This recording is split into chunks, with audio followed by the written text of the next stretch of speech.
Jodi Livingston is a mathematics instructor at Beacon College in Leesburg, Florida, which is America's first accredited baccalaureate institution dedicated to educating neurodivergent students with learning and attention issues. Before Beacon, she served as a math teacher at several high schools and as a mathematics textbook editor at Harcourt School Publishers. Kristin Gray is a nationally board certified math educator and executive director of Math Suite at Amplify, a company that creates K-12 core and supplemental curriculum, assessment, and intervention programs. Before that, Gray served as director of K-5 curriculum and professional learning at Illustrative Mathematics. She received the 2014 Presidential Award for Excellence in Mathematics and Science Teaching and developed math content as a Teaching Channel Laureate. Judy Hornigold is an international educator and the co-founder of the British Dyscalculia Foundation. In addition to developing inclusive mathematics curriculum, she focuses on training teachers on how best to support students with numeracy difficulties. In the past year, she co-founded an ed tech company called Everybody Counts, an award-winning math curriculum and teacher training program that engages kids of all backgrounds and abilities through a digital platform. And we're going to start our conversation with Jodi. Jodi, what is dyscalculia and how can it affect children's ability to learn mathematics?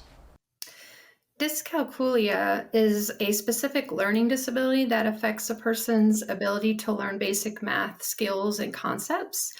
It affects their number sense. They have trouble understanding what the number represents, even relating the number with the written word.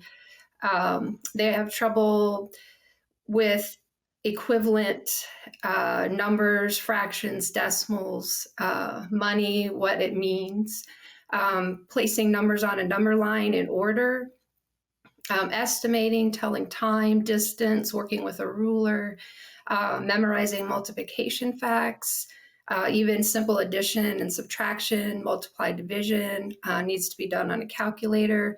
And they do switch their numbers, write them incorrectly, and put them correctly into the computer or calculator. This can obviously affect their learning math, creates math anxiety and fear of math. So the sooner we can identify it and work with them, then the quicker they can get back on track. And it's possible at any age to turn it around and they can be successful. All right. Well, Kristin, what are some common signs of dyscalculia? Yes, I really appreciate Catherine Lewis's description out of University of Washington as a cognitive difference that leads to atypical difficulties. So much like was just said, some difficulties that I would see students having in the classroom, students with dyscalculia, would be in younger students, a lot of number sense. So when we ask them to subitize, no quantity without counting them all, counting one-to-one correspondence was often difficult, which leads to comparison difficulties. Understanding patterns is challenging. And then as students get older, we start to see them having trouble recalling math facts and organizing sequences of steps and then tracking them and understanding what those steps mean, which that leads to trouble generalizing the mathematics, which we know as we get into higher level mathematics, generalization is the thing that is really helpful, being able to connect ideas and know how they're connected. So you'll see students struggle with things such as understanding the magnitude of a number, for example, putting it on a number line, and then understanding how the operations impact that is something. And then just in the weeds of the mathematics, things like counting money and telling time tend to pose problems. And in terms of the atypical, it's easy to notice something that takes a student much longer than everyone else. And so those types of things help us see what types of signs might be prevalent in the classroom for students with dyscalculia. All right, thank you. So Judy, can you share with us some of the current research and developments as it relates to dyscalculia education? Yes, I can. Dyscalculia research is in its infancy, really, and we need to do an awful lot more research. But what we do know is that the way that our brains talk to our fingers is really, really important, and this is called finger representation. So the more that parents can play nursery rhymes that involve counting with their fingers, the better chance their children are going to have to develop their numeracy skills. And we also know there's a link between dyscalculia and phonological awareness. And this may be that there's a higher co-occurrence of dyscalculia and dyslexia than you would statistically expect. So there may be something going on there with phonological awareness. And also in terms of magnitude processing. So it's not only that dyscalculic children find it difficult to appreciate the magnitude of a number, it also may be related to intensity of tone and even the passage of time.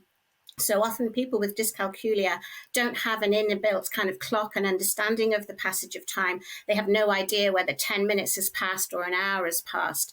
And we have people in the UK who've brought up strategies to deal with this. And one person in particular didn't have an idea of how long 10 minutes was, but she knew that it was 3 Taylor Swift songs. So she knew that if she played 3 Taylor Swift songs, then 10 minutes would have passed. So Jodi, I hate math is a common refrain that parents often hear from their children, but what are some of the common challenges that parents who are raising kids with dyscalculia face in trying to help engage them in mathematics? Probably the first challenge is where to start. So talking with the teacher, other parents, going online, looking for resources, having them tested at school so they can receive accommodations there, but then also setting up one-on-one help outside of school, whether that's with you or tutors, family members, neighbors. I know there's neighbors that will on Facebook, and they all are struggling with the same thing or different things. And maybe one of the parents is good at math. So setting up that one-on-one interaction is very important, and keeping it consistent. The other challenge is the motivation. A lot of times they refuse the help, or having them present while you are working one-on-one with them, especially when they're older, that's hard to do. So starting conversations, asking them questions, and keep trying. Even if they don't answer or they refuse the help, the more you try, eventually they will receive it. And once they do, and they have a few successes, it just snowballs from there. So it's getting started, trying, being creative, what's important to your child, and just never, don't stop trying. All right. Well, Kristin, we heard a little bit about the positive side on this. Let's drill down a little bit on the negative. What are some of the mistakes that parents who are raising children with this condition, some of the mistakes they make? Yeah, and I would call them mistakes probably based on perceptions and generalizations we've made from our own schooling of mathematics. I don't know if everybody else on the panel has felt this, but my experience was very proceduralized, grounded in steps and sequences of steps.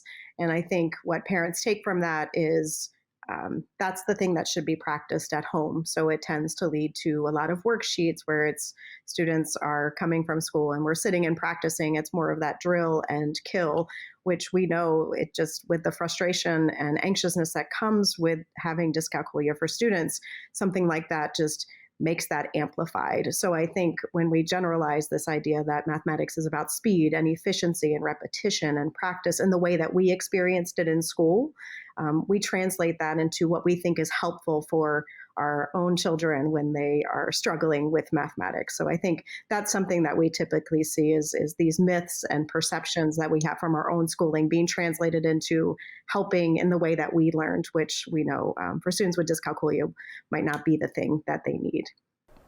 All right.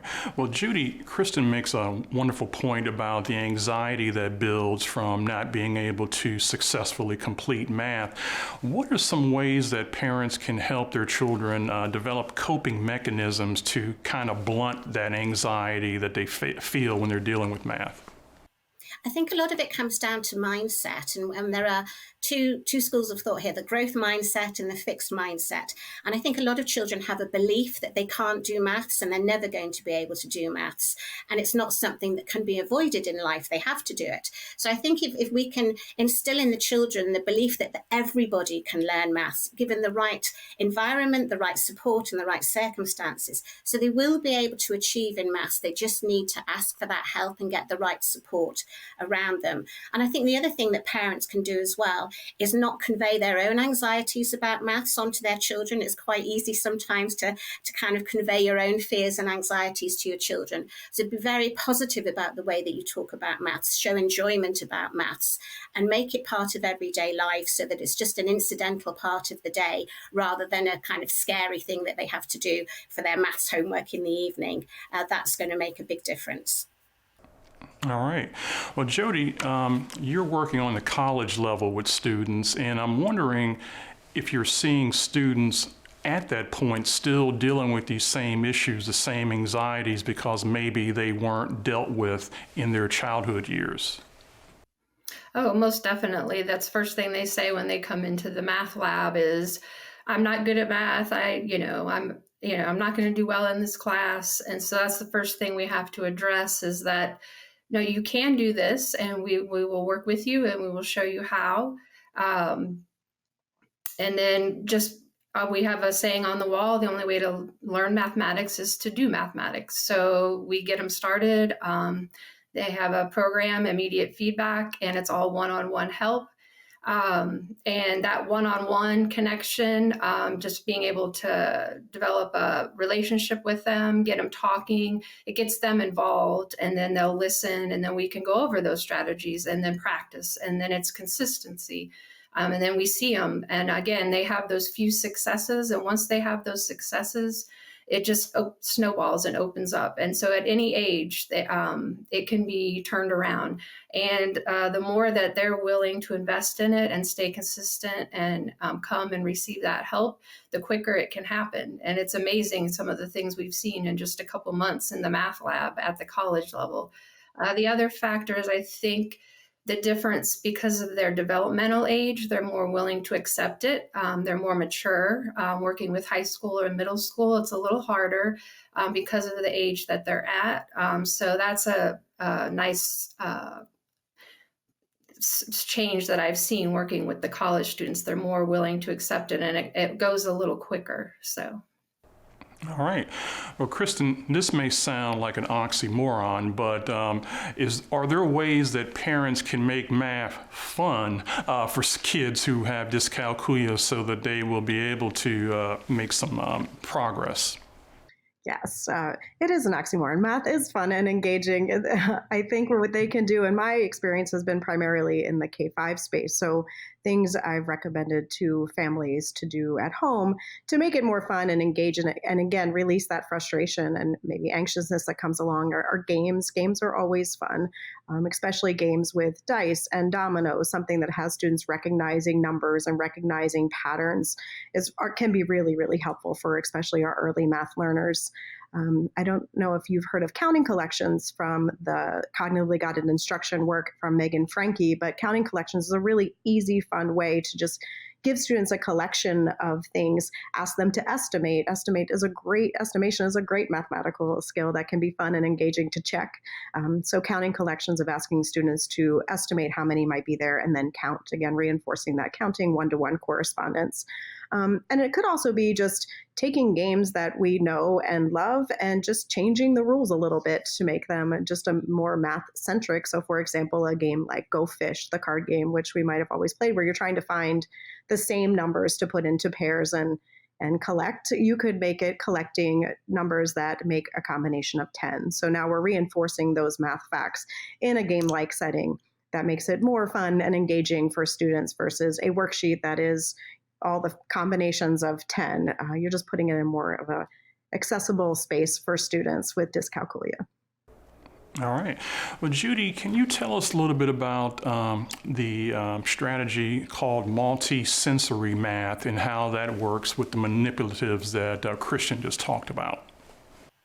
Absolutely. And the most important thing of all, I think, when we're teaching maths and we're helping children with maths is to have equipment in front of us. And it goes right back to, in the 1960s, Jerome Bruner, who came up with the concrete pictorial abstract progression in maths, concrete being the actual equipment that the children are using to model the mathematical concepts. And then when you go through that into the pictorial stage where you're using diagrams and pictures, that's where the visualization becomes embedded in your mind. And you can make the link then between the concrete experience, the visual pictorial experience before you get to the abstract. And all too often in maths, we were in a bit of a rush to get to the abstract stage where children are just seeing symbols and they're having to just understand that 3 + 7 = 10 without having any picture in their mind about it. So the more that they can use this equipment, counters, cubes, 10 frames, whatever it is that they're using, the better their visualization will be.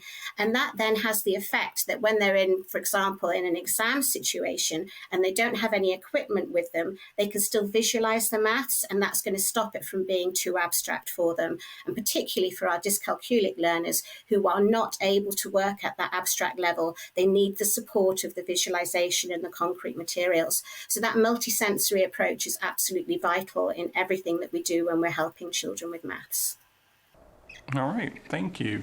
So Jodi, what are some strategies that parents can employ to help their children with recognizing some of the distinct aspects of mathematics, like basic operations, number recognitions, pattern recognition, etc.?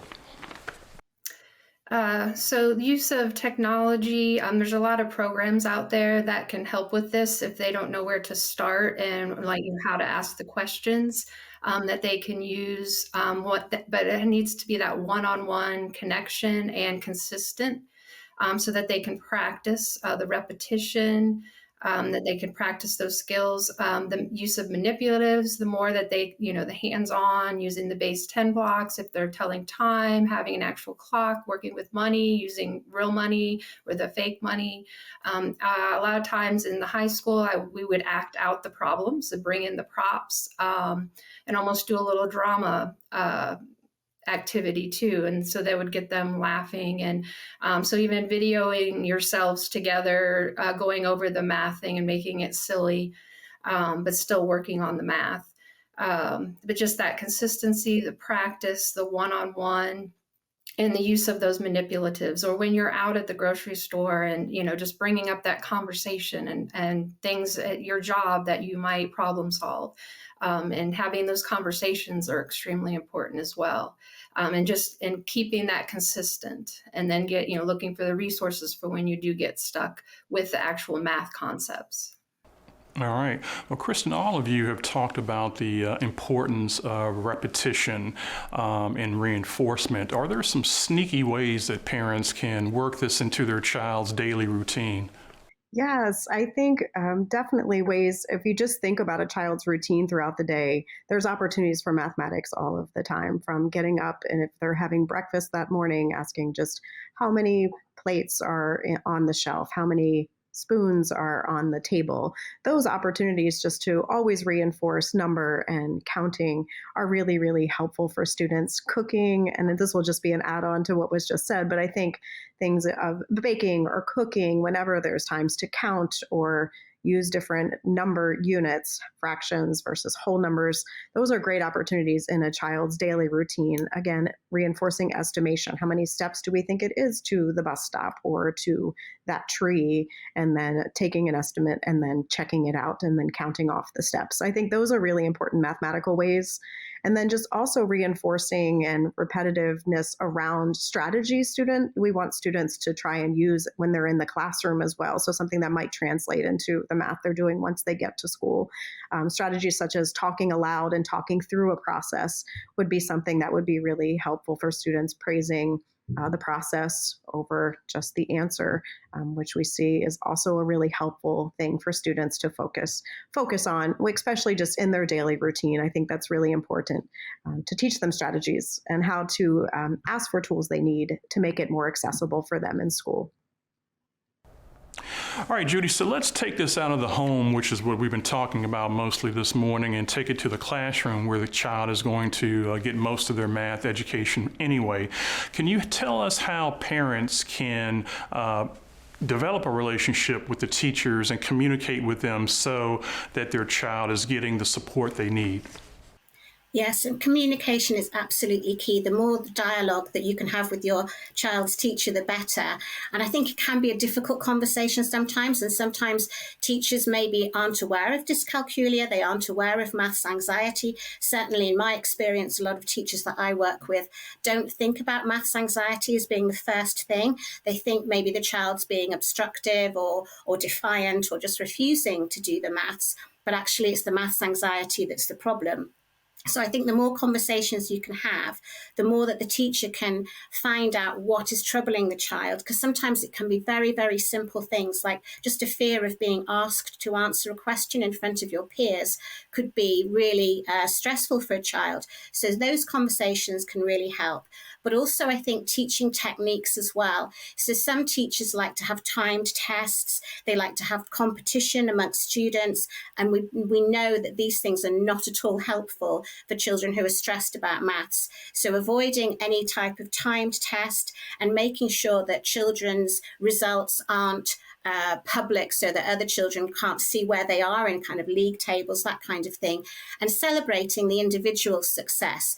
So if a child is getting 1 out of 10 on a test and the next week they get 2 out of 10, that's 100% improvement, and that needs to be celebrated. So rather than saying, well, you've only got 2 out of 10, that's not very good, they've actually improved 100%. So I think it's the way that we respond to the children and the conversations that parents can have that everybody understands what it is that's making the child struggle and making them so stressed about maths. And that can make a huge difference to the individual child.